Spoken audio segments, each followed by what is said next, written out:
Buenas tardes, esta es una clase de educación cívica para el primero de secundaria de Mi Dulce Jesús. ¿Sí?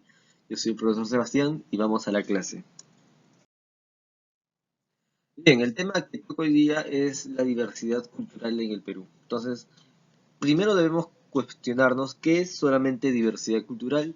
Y como lo ven ahí, diversidad cultural es la multiplicidad e interacción de culturas que existen en el mundo y que forman parte del patrimonio de la humanidad, ¿no?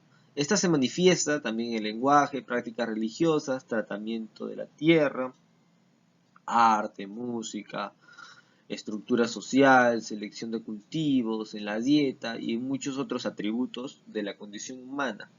Básicamente lo que es la diversidad cultural es la convivencia de los factores distintos que tienen los seres humanos, ¿verdad? Porque ustedes comprenderán de que no todas las culturas están alineadas bajo un mismo régimen, sino que las culturas están divididas según cada cual tenga su propia cosmovisión del mundo, ¿verdad? Por ejemplo, en una cosmovisión andina, el mundo se ve más mágico, el mundo es más divino, ¿no? Y más misterioso. En cambio, en una cosmovisión occidental como la nuestra, el mundo ya no se ve tan divino, sino está más apegado a la ciencia. Ahora, esta diversidad cultural se manifiesta también de otras maneras, ¿no? Como por ejemplo la forma de desarrollarse económicamente, digamos. En un lugar como la costa, uno se desarrolla económicamente, por ejemplo, haciendo uso de las profesiones, ¿no? Por ejemplo, un doctor, un abogado, un contador, etcétera, ¿no? Mientras que en la sierra las actividades económicas son distintas, ¿no? Por ejemplo, allá más se dedican a la ganadería, a la pesca, tal vez si hablamos de la pesca de los ríos, etcétera, ¿no? Entonces, la diversidad cultural implica la multiplicidad de cosas, ¿no? La multiplicidad de objetos que nos hacen a nosotros distintos, ¿no? Unos de otros. Unas culturas, unas sociedades de otras. Ahora, ¿cuáles son las características, no? Dice, la característica uno es la diversidad refleja la multiplicidad, ¿no? ¿Esto qué quiere decir, no? No va a haber diversidad solamente con uno, ¿no? La diversidad se manifiesta de dos a más, ¿no? Y en el mundo hay mucha diversidad, ¿no? Y sin irnos tanto al mundo, solamente centrándonos en el Perú, en el caso del Perú, la diversidad es amplia. Nosotros tenemos que analizar la historia, y la historia nos va a mostrar, por ejemplo, que hubo culturas quechuas, ¿no? Que básicamente hablaban ese idioma, habían culturas aymaras, ¿no?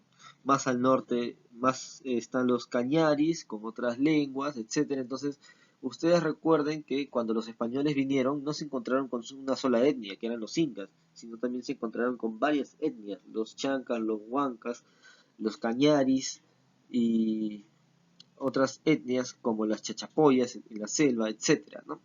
Ahora, refleja la interacción entre las culturas que coexisten en el mundo.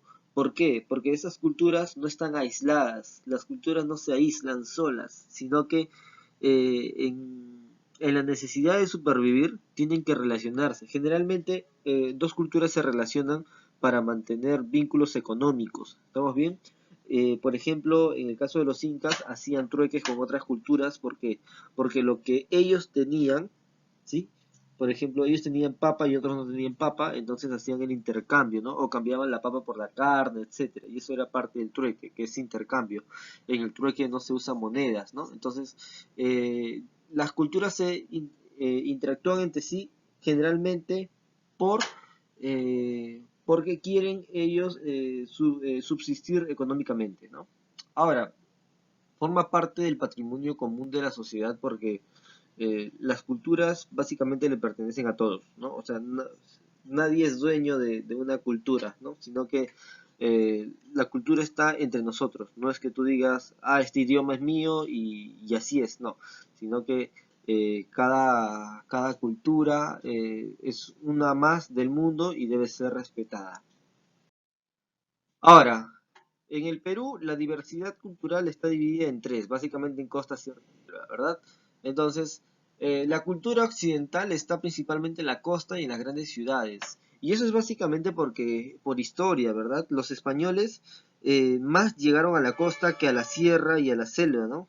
Casi poco a la sierra y mucho menos a la selva, ¿no? Recuerden que Francisco Pizarro fundó Lima en la costa, ¿no?